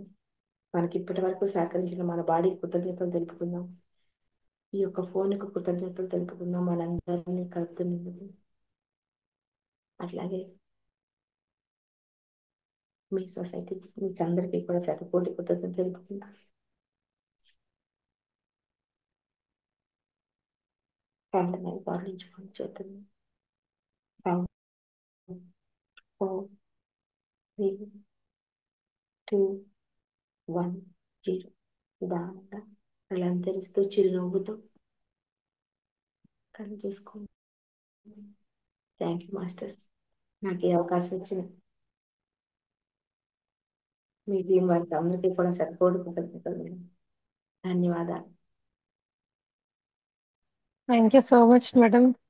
చాలా చక్కగా థ్యాంక్ యూ. హంస కాళికాంబ దాని యొక్క వివరణ ఇస్తూ, మనం ఏదైతే పత్రి సార్ ఒక జ్ఞానం బోధన చేసి గురువాణి ఒక టాపిక్ తో వీరబ్రహ్మేంద్ర స్వామి రాసిన వాటిల్లో తీసుకొని ఈ ధ్యానం ఒక విశిష్టత, ఎలా చేయాలి అనే ఒక విధానాన్ని, శ్వాస మీద ధ్యాస, ఆ ఒక మనస్సు అనేది ఏకాగ్రత, అంటే శ్వాస మీద ధ్యాస లగ్నం చేసినప్పుడు చిత్తవృత్తి నిరోధం అవుతుందని, అలానే ఒక స్టార్టింగ్ లో చేసేటప్పుడు ఆ నొప్పులుగా అట్లా సహకరించకపోయినా కూడా చేస్తూ ఉంటే అలవాటు అవుతుందని చెప్పని, ఎప్పుడు కూడా శరీరంతో ధ్యానం ముందు ఒక జీవితము, ధ్యానం తర్వాత ఒక జీవితం, మీరు మీ యొక్క అనుభవాన్ని అనేది పంచుకున్నారా మేడం? అలానే ప్రతి ఒక్కరి జీవితంలో కూడా పత్రేసారు ఒక వెలుగు, ఒక జ్యోతి దర్శనం లాగా ప్రతి ఒక్కరిలో మార్పు తీసుకొని వచ్చి, ఇంతమంది మీరు అన్నట్లు అంటే బుద్ధులు వాళ్ళంతా కూడా వాళ్ళని వాళ్ళు తెలుసుకున్నారు. పత్రి సారు తనను తాను తెలుసుకొని ఆ జ్ఞానాన్ని బోధించి ఇంతమంది దేవతా స్వరూపులు తన చుట్టూనే ఉన్నారు, మీరందరూ కూడా బుద్ధులు లాగే అని చెప్పని ప్రతి ఒక్కరిని కూడా మీరు ఇందాక చెప్పినట్లుగా my dear masters, my dear God's అని చెప్పేవాళ్ళు అనమాట, సంబోధించే వాళ్ళు. అలాగా ఎంతో చక్కగా లాస్ట్ లో ఎప్పుడు వింటూ ఉండేదాన్ని మేడం. సంబోధనతో పాటు సంబోధనతో పాటు అవి నిరూపించారు. నీకు ఏ తెలిస్తే ఏ చెప్పు, అవును బి తెలిస్తే బి చెప్పు. ఇంతకుముందు ఏ గురువు అయినా చెప్పాడా? ప్రతి ఒక్కరిని గురువులు చేసి వెళ్ళారు, అవును అవును మేడం. సంబోధించడమే అవును కాదు. మేడం. అవును మేడం. అంటే అది మనమై ఉన్నాము అని చెప్పని మనకు గుర్తు చేయడం జరిగింది మేడం, అలా పిలిచి. ఆ లోపల ఉండే మహా చైతన్యం అనేది ఎప్పుడు మీరు అట్లా చెప్పినట్లుగా ఎప్పుడు మనమైతే ధ్యానం చేస్తూ ఉంటామో ఆ తల్లి అనేది ఒక ఒక మూల చైతన్యం కావచ్చు, అది ఎవరినిగా సంబోధించినా కూడా ఎప్పుడు కూడా వాళ్ళు ఎప్పుడు మనం ఎప్పుడు ధ్యానం చేస్తామా మన అంతరంగంలో ప్రయాణం చేసి ఆ మహా చైతన్యము మనము అని చెప్పని అంత గొప్ప ఆత్మశక్తిని మనం కనుగొలుతామా అని చెప్పని ఎప్పుడు వాళ్ళు మనకి సంరక్షిస్తూ ఆ జ్ఞానబోధ చేసేదానికి ఎప్పుడు ఆస్ట్రల్ గా కూడా ఎప్పుడు సంసిద్ధంగానే ఉంటారు మేడం. చాలా చక్కగా లాస్ట్ లో హంస కాళికాంబ శ్వాస, దాంతో పాటు కాళిక అంబ అని అంటే ఆత్మ, ఆత్మ యొక్క శక్తి అని చెప్పని చాలా చక్కగా ఒక శ్లోకాలు అనేది గానం చేస్తూ దాని యొక్క భావం చాలా క్లియర్ గా చెప్పారు మేడం. మీకు హృదయపూర్వక కృతజ్ఞతలు madam. Thank you so much madam. చాలా వండర్ఫుల్ గా ఉంది మేడం. Thank you. మీరు ముందు చెప్పినట్టుగా అటిపండు తోలు తీసి వివరంగా అటిపండు పెట్టినట్టుగా అట్లా చాలా వివరణగా ప్రతి ఒక్క శ్లోకంలో దాని యొక్క అంతరార్థం చాలా విపులీకరించి క్లియర్ గా ప్రతి ఒక్కరికి చెప్పేలా చెప్పారు మేడం. అలాగే ఇంకొకటి, ఫస్ట్ క్లాస్ నుంచి ఒక బుక్స్ లో చెప్పారు కదా మేడం, ప్రతి ఒక్కరికి కానీ ఉంటే నిజం మేడం. చాలా మంది పిల్లలు సూసైడ్ చేసుకుంటున్నారు, ఇవంతా జరుగుతోంది, మార్క్స్ రాకపోతే చచ్చిపోతున్నారు, ఇంకేదైనా ఉంటే అంటే తట్టుకోలేకుండా ఇది అంటే వాళ్ళకి సమస్యలు అనేవి అంత చిన్న వయసులో కూడా అసలు జీవితం అనేది చూసుండ్రు కానీ అక్కడికి చేసేసుకుంటున్నారు అని అంటే వాళ్ళలో ఒక టెండెన్సీ అన్నమాట. అంటే ఆ ప్రాబ్లమాటిక్ గా కనిపిస్తోంది, సొల్యూషన్ అనేది కనపడట్లేదు, ఓన్లీ ప్రాబ్లమ్స్ ఎతుకుతున్నారు. అంటే దాని నుంచి బయట పడాలి అని అంటే మనం ఏదైతే ఒక జీవన శైలిలో ఎన్నో కష్టాలు నష్టాలు ఎదుర్కొన్నామో వాటిని నిరోధించగలుగుతాము అని అంటే ఎప్పుడైతే ఒక సబ్జెక్ట్ గా మీరు చెప్పినట్లుగా ఆత్మబోధగా ఎప్పుడైతే ఈ ధ్యానం అనేది ఖచ్చితంగా ఒక సబ్జెక్ట్ గా వస్తుందో వాళ్ళల్లో తగిన మార్పు అనేది రావడం ఇంకా అద్భుతంగా రామరాజ్యం ఖచ్చితంగా వస్తుంది madam. Thank you madam. Thank you. Masters, మేడంతో ఎవరైనా మాట్లాడాలనుకునే వాళ్ళు మాస్టర్స్ దయచేసి అన్మ్యూట్ చేసి మాట్లాడండి. అందరికి అన్మ్యూట్ ఇచ్చినానండి. నమస్తే మేడం. Thank you madam. నమస్తే. నమస్తే అమ్మా.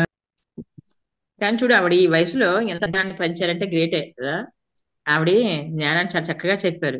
ఎందుకంటే తెలుసుకున్న జ్ఞానాన్ని నిజమే చాలా మంది ఆ, ఎక్కువ జ్ఞానమ చక్రం అని వెళ్ళాం కదా, చూసాం కదా ఎంతమంది ముసలి వాళ్ళు ఉన్నారంటే అక్కడ ఎక్కువ ఎక్కువ ఆ ఏజ్ లో ఉన్నారు ఎక్కువ మంది. చక్కగా వచ్చి అలా కూర్చొని క్లాసులు వింటూ చక్కగా జ్ఞానం చేస్తున్నారు. ఇప్పుడు పత్రిసారి ఎప్పుడైతే జ్ఞానం అందించారో వీళ్ళందరూ బయటికి రావడం మొదలెట్టారు. ఇప్పుడు ఈ ఇల్లు లేదు ప్రపంచం అంటే వాళ్ళకి పెళ్లిళ్ళు చేసి వాళ్ళ బాధ్యత వాళ్ళు తీరిపోయి మాకెందుకు, మా జీవితం ఏదో మేము హ్యాపీగా గడపాలి, ఏమైంది ఇవన్నీ మనవాళ్ళు పట్టుకుని ఆరాడడం ఎందుకు, ఈ ధ్యానం చేద్దాం, ఏదో సేవ చేద్దాం, ధ్యాన ప్రచారం చేద్దాం, శాకాహారాలు చేద్దాం అనే ఆటలో ఎక్కువ మంది ఉన్నారు ఇప్పుడు. అంటే ఎంత ఫ్రీ అయ్యారంటే వాళ్ళ యొక్క లోపల ఉన్న బాధనంతా తీసేసుకొని బయటకు వస్తే నిజంగా మహానుభావుడికి శతకోటి ధన్యవాదాలు చెప్పాలి. ఎందుకంటే తీరుస్తుంది, మాట తీరులో మార్పు వచ్చింది, ఆలోచనలో మార్పు వచ్చింది. చుట్టుపక్కల ఉన్న వాళ్ళందరినీ ప్రేమించడం నేర్చుకున్నారు. ఇప్పుడు అమ్మాయి వాడు ఎంత బాగా చెప్పింది, మనం ఎవరైనా గొడవాడుకుంటే దూరం లేదు, ఇక్కడి నుంచే ప్రేమ తరంగాలు పంపించవచ్చు. చాలా బాగా చెప్పారు మేడం, అద్భుతంగానే మాత్రం. ఎందుకంటే మీరు ఇంత చక్కగా చెప్పబట్టి నిజంగా అన్ని మన గుర్తు తెచ్చుకున్నాం. నేను చక్కగానే ప్రతిక్షణం ఆత్మ అనుకోవడం, ప్రతిక్షణం నేను ప్రేమను అంటే ప్రేమ సకల జీవరాశిని ప్రేమిస్తూ సృష్టిని ప్రేమిస్తున్నాను అనుకుంటూ ఉంటే చాలు, ఆ ప్రేమ తరంగాలు అద్భుతంగా వెళ్ళిపోతాయని చెప్పేసి అద్భుతంగా చెప్పారు మేడం. మీకు చాలా థ్యాంక్స్ అండి. థ్యాంక్ యూ అమ్మా. బంధాలన్నీ తీసేసి పక్కన పడేసి లేపుకొచ్చి ఇక్కడ కూర్చోబెట్టారు మాస్టర్స్ మనల్ని. అడిగేస్తే మాస్టర్స్ 10 అడుగులు వేస్తారని అనిపిస్తారన్నది వాస్తవం. ఎందుకంటే కొన్ని మనకి ఆసక్తి ఉంటే ప్రతి ఒక్కళ్ళలోనూ ఉంటుందండి ఆసక్తి. కాకపోతే ఏంటంటే నాకు అవును వీలు మేడం. కావట్లా, చేయట్లేదు, నా భయము, ఈ విధంగా మనల్ని మనమే తక్కువ చేసుకుంటున్నామండి. మనల్ని అవునండి, మనం అవును. తక్కువ చేసుకుని మనలో ఉన్న ప్రచండ శక్తిని బయటికి తీసుకురాలేకపోతున్నాం. Okay madam, okay okay. Bye. Thank you.